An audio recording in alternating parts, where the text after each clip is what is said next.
Right, we're going to look at uniform motion in a circle. So say we have a point P or particle P dash, which is moving around the circle here anti-clockwise. The radius of the circle is r, the center of the circle is 0. Now we have several terms here. We have an arc length here, which is changing with the rate of time, and we have an angle here, which is also going to change with the rate of time. So let's just have a look at this GeoGebra app for a moment. Okay, so if we move this will actually move with time, yeah? And there's two things here changing with time. One is the arc length, okay? It's changing with rate of time, and that is the speed at which P dash, the particle P dash, is moving around the circle. And then we have what's known as angular speed, and that's the rate of change of this angle with time. Okay, and we use the letter omega, the Greek letter omega, to stand for this when we're dealing with circular motion. So there's two things here: rate of change of this distance here with time, and the rate of change of the angle. This is called the speed, and this is called the angular speed. Just one thing here: if you are going negative around the circle, if you're going negative around the circle, then it is clockwise, and like normal trigonometry, and if you're going anti-clockwise, it is positive. And there's another thing: because arc length is defined as r times theta, then the measurement has to be in radians. Okay, the measurement for this one is radians per second, and the radians of this is meters per second.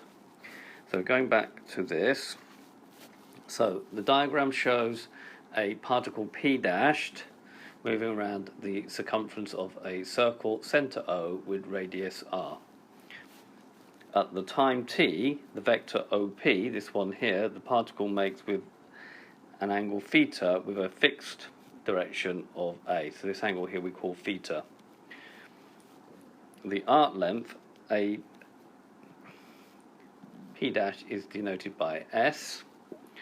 And using the circular measure, we know that S is equal to r times theta. This length here will always be equal to r times theta. Now, if you differentiate this with respect to time, and using the product rule, because this is a product, then you have ds dt, the differential of this is going to be r times the derivative of this, so d dt of theta will become d theta over dt, plus theta, so remember this is uv, yeah, product rule, theta times the derivative of r, which is dr dt. Now, because r is a constant, if you differentiate a constant you get 0, so this bit here disappears.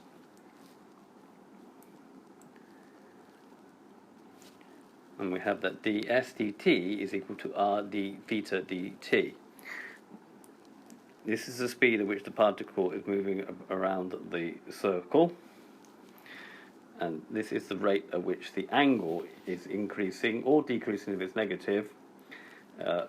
Negative for clockwise, positive for anti-clockwise.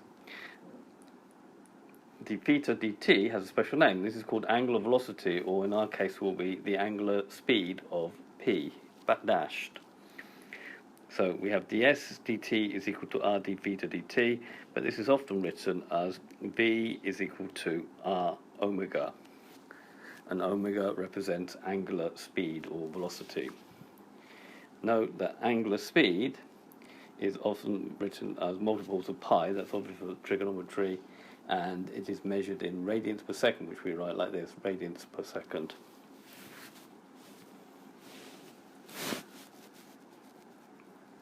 So this has been a video to introduce you to the term angular speed.